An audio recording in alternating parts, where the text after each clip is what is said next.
Hello guys, again we are here in Money Talks.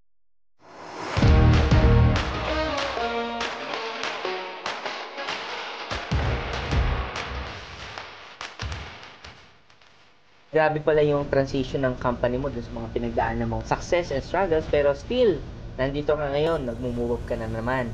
Sir, because of the innovation na ginagawa mo sa business mo, because nakita ko po, yun yung strength mo, kaya kung yung may malalaking kompetensya kang dinaanan, lahat sila ay nawala. Nandiyan ka. Sir, ano bang nakikita mo or napipredict mo or plans mo for the next 5 years ng iyong company? Actually, tatlo yung kuwan namin, pero I will not delve on the first one. I'll just mention it in passing. We are generating content right now for YouTube. Oh. We call it Innovatronics TV. Pero laro-laro lang din. Laro-laro lang din. The second one na nakikita ko na I think we'll have a future, no, as a recreation or rescue vehicle is the Innovatronics airboat.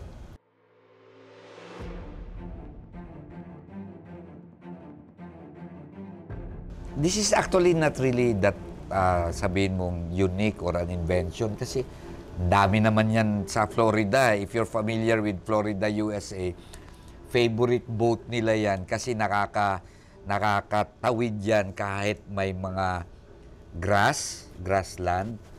So, this boat will be very nice probably in Laguna de Bay, Taal Kuan, or even as a rescue vehicle. Kasi, alam mo, pag may baha... Diyan sa Marikina, sir. Kunyari, may lugar na mga baha, ang daming kalat yan eh. Basura, debris, whatever. So, makakatawid siya, walang halang. Oo, kasi ang mga, ano niya. Precisely. Kasi ang hélice niya, nasa taas. Oo. Kaya hindi maapektuhan kahit may mga debris na mga baha. Kunyari may mga water, may mga lag dyan, may mga kumakalat dyan na basura, na plastic, di ba? Hindi siya mapipigilan tumakbo. Hindi, tuloy-tuloy lang ang takbo niya. Yung propeller niya. Kasi ang propeller niya nasa taas, wala sa baba. So that's one product that very near na ang release nito. Kailan natin na-expect na ma-launch yan sa market, sir? Probably by June. This June? This June, oo. Okay. Tapos na kayo mag-testing nito? It has already undergone a 500-hour testing sa... So, wala naman naging problema? Meron mga nakikita. So, yun ngayon ang in-address. Yun yung in fact, we hired 2 fishermen yan, tuwan-tuwa, 8 hours a day. Sinasakyan lang nila. Para na-testing para, sabi ko, basta itakbo nyo lang for 8 hours every day. So, we pay them 600 per hour, 600 per day yata. So, 1, 2. Yun lang, ganun. Tuwan-tuwa sila. Kasi, almost 2 months silang binabayaran para mamasyal lang ng bangka eh. Para matest lang kung okay ba siya, hindi. And sir, ano pa yung bago mong product? So, the other product that we expect to release by next year is yung Silver, yung robotic guard dog. Silver, come here. Ayan. This is Silver. This is our AI-powered robotic guard dog na plano naming ilabas. Please sit. Ang plano nito is it becomes a robotic guard dog. Tagabantay sa factory, tagabantay sa bank, yung mga branches ng bank, tagabantay sa mga opisina, tagabantay sa bahay ng mga politician, no? Kasi they really have safety concerns, di ba? So, ano yung features na nagagawa niya? Why masasabi mo na talagang makakatulong to sa mga negosyante or sa mga personalities na talagang kailangan yung range ng security ay mabigay sa kanya? For one, if you have security issues sa warehouse nyo, sigurado kayo 24/7 makapag-patrol. May video camera siya, it transmit it via Wi-Fi. Meron siyang sa gabi, meron siyang infrared camera. So alam niya kung may tao o wala. It has AI facial detection, no? And it will give you a record of yung Kung ano nangyayari. kung anong nangyayari. 24/7. 24/7 yan. We believe that this will become a companion of a security guard. No? Kasi ang security guard, pwede na lang natawagin pag may nakikita siyang Kakaiba. kakaiba. So, nagre-report na siya. We do not intend to put in attack features on this guard dog. Just Na- monitoring purposes. monitoring And lang. reporting purposes. Yes. We can if we want to, but right now I have second doubts. Baka mamaya ma-hack yung program. So this is an AI product. And I strongly encourage people to start learning AI. It's the new thing. Para siyang internet nung bagong-bago. There will be a lot of opportunities in AI. Ang daming mga bagong kumpanyang nagtayo. Amazon being the biggest, Facebook again. Nung bago ang internet, nakapasok sila. They're now one of the biggest. AI will be The next big thing. Yes, kumbaga sa the new frontier in terms of business. Go into AI. I suggest that you go into AI.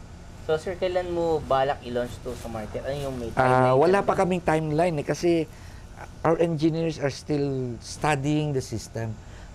Iba yung mga programming languages niya eh.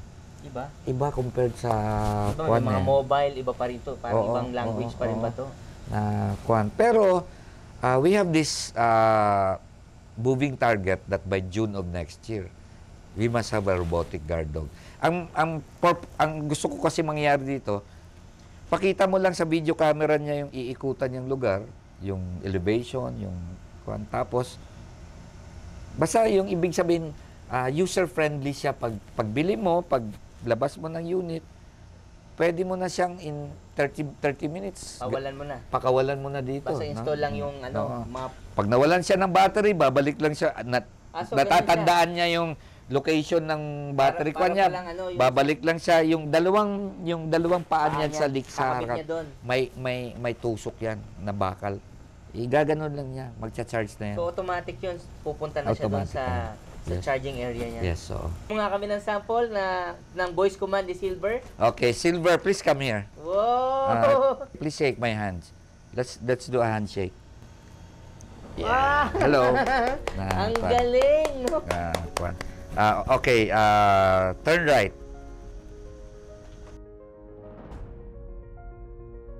Okay, you can go now, Silver. Bye-bye!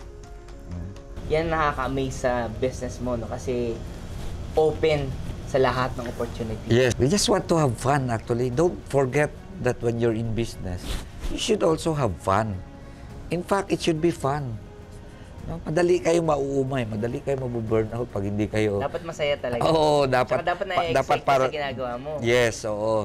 Madali kayong mauumay if you don't like what you're doing. So, have fun. So, ito yung mga pinaglalaroan mo ngayon.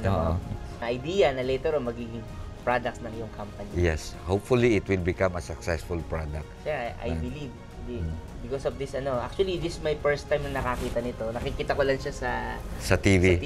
But in Philippines, this is my first time nakakita ng ganyan. Nakakatuwa, sir. And as my prediction says, sir, if you launch it earlier, this will be the next big thing. Thank you, Manny.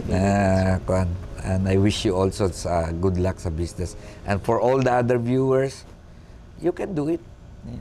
Sir, can you inspire a little more yung mga katulad namin mga young richos na yung mga young entrepreneur dyan na yung katulad sinabi mo kanina na kung magbe-business, ano yung mga dapat meron sila sa katawan? The first one is you must understand that it's difficult. Dapat may realization na kaagad kayo. Hindi yung kaya ka papasok sa negosyo, madali lang yan, gano'n. You never underestimate. It's one of the most difficult jobs in the world. Business. Yung the job of being an entrepreneur. That's one of the hardest. And you must want to become an entrepreneur. Pag ayaw mo, pag napilitan ka lang, just like any other job, hindi maganda ang magiging, hindi magkiklik kung napilitan ka lang, pinilit ka lang ng tatay mo kasi negosyante tatay mo. Hindi magkiklik. Pangalawa, paano sir? Typical problem, wala akong kapital. Of course, when you say wala, zero, wag na. Wag na lang. Oo, pero kung When you say wala, mga 5,000, 10,000 lang. Start small. Try to sell your products online. Nandyan yung Lazada, nandyan yung Shopee, nandyan yung TikTok, nandyan yung FB Marketplace. No, start small. At huwag mo munang gastusin. Kumita ka ng 300 pesos, niyaya mo na kaagad mga kaibigan mo, nag-Jollibee na kaagad kayo. Walang mangyayari. Di ba? Start small.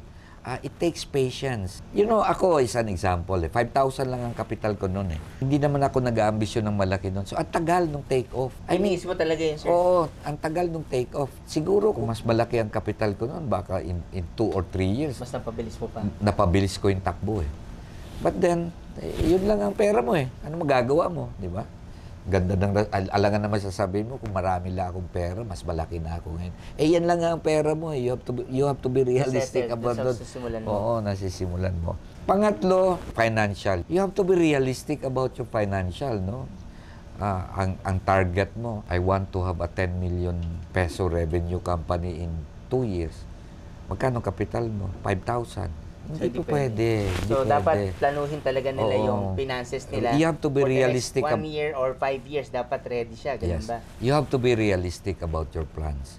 Then get a mentor. That's very important. Kasi a business mentor has already learned a lot from his mistakes. So, hindi naman ibig sabihin pag mentor, sunod-sunuran ka na lang. Siyempre, i-analyze mo rin. Pero sometimes, it gives you ideas na hindi mo man lang naisip. Parang binibigyan ka niya ng whole picture. Oo, whole picture na ipapakita niya sa'yo. Na, kunyari, meron kang isang produkto na ganito, no? For example, meron kaming product na Carolina Reaper Powder. That's the world's hottest pepper. So, iniisip namin, ma-market namin sa US, market sa Pilipinas, and so on and so forth. Biglang dinalaw kami nung Vice President ng Save More. Wala nga sa isip ko eh. Save More kasi may mga branches kami sa Save More eh. So, they have this program. Natutuwa naman ako sa SM na lahat ng mga loyal loyal clients nila, dalawin nila para kamustahin. Natuwa naman ako sa kanila. Anyway, pinakita ko yung produkto. Pwede mo ibenta sa Save More to. So, things like that na, ano, we never even thought about selling it to the supermarket and then all of a sudden. So, that's the help of the mentor, no? Nakita nila yung produkto mo. Kailangan to ng mga munisipyo. Hindi mo nga naisip yun eh, yung mga ganon, di ba? Those are the things that you need to do. Una, ang problema niyan, marami kasi mayabang, ayaw magkaroon ng mentor. Pangalawa, yung iba naman, unrealistic mag-isip. 5,000 lang ang kapital. Gusto billion-billion na. Gusto ka agad. Magtayo ka agad ng istante na doon ka agad sa Save More na istante. Magkano istante doon? 15,000, 6 months deposit, 90,000. Wala na yung kapital mo sa umpisa pa lang. Be realistic about your goals. But entrepreneurship, kung ang goal mo sa buhay is financially rewarding, yes, it's the most financially rewarding among all the jobs available in the world. Yung pagiging entrepreneur. Yung pagiging entrepreneur. Walang makakatalo dyan. Pagdating sa pera, pinag-uusapan, walang makakatalo. So, if that is your main goal, be an entrepreneur. Push na. Oo. So, ayan, narinig nyo kay Mr. Castillo. Kung ano yung mga dapat yung gawin kung gusto nyo mag-start ng business. Katulad ko, di ba, today, lalo ako na-inspire. Actually, gusto ko na umuwi sa office. Kasi marami akong tips na nakuha kay Sir Castillo sa pagpapatakbo niya ng kanyang business. Again, mga kaibigan, sa lahat ng viewers natin, bigyan natin maraming palakpak si Sir. Oo. Maraming salamat sa inyo. Today, na-inspire niya tayo. And sana, Sir, mas marami pa tayong ma-reach na mga ordinary tao na gusto rin mag-start ng business. And mapapanood nyo itong video natin na to. And definitely, susundin namin yung mga advices mo, Sir, sa pagbe-business. Okay? Thank you. Katulad ko, Sir, marami akong nakuha ang tips sa'yo. Kaya uuwi na ako. Hindi ako naniniwala marami. Napaka-experience mo na sa negosyo eh. Napaka-experience yun na sa negosyo eh. Saan namin channels pa makikita yung Innovatrix? Well, we have innovatronics.com. Pero we're more active actually in Facebook. Lahat ng produkto namin may kanya-kanyang page yan sa Facebook. We spend a lot on Facebook advertising kasi we find it effective. We are in Amazon as well. Amazon.com. Doon I-search nyo na lang ang Innovatronics sa Amazon. Nandun din kami yung mga next-gen products. Ang tawag namin dito, next-generation products. Next generation product. Sir, thank you very much po sa pagbibigay sa Ako rin, time. Manny, nagpapasalamat Ngayong din araw na ako sa iyo. Dami ko rin natutunan sa inyo na mga bago na way to do things. Then sir, actually, na-inspire kami. Kaya, invite ka namin sa aming What's this? sales rally. Oh, thank you. Again, thank you very much, no, here in Manny Talks, no. Na-interview na namin ang ating special guest for today, si Mr. Castillo. Again, sir, thank you very much, no. And I hope lahat ng viewers natin and followers ay natuto ngayong araw na to sa pag-business. Okay? And para maging updated kayo sa ating mga bagong stories about Manny Talks, follow nyo lang ating page. Okay? Sa YouTube, meron tayo sa YouTube, sa Facebook, and sa TikTok. Okay? With that, good morning and thank you very much. Sir, again, thank you.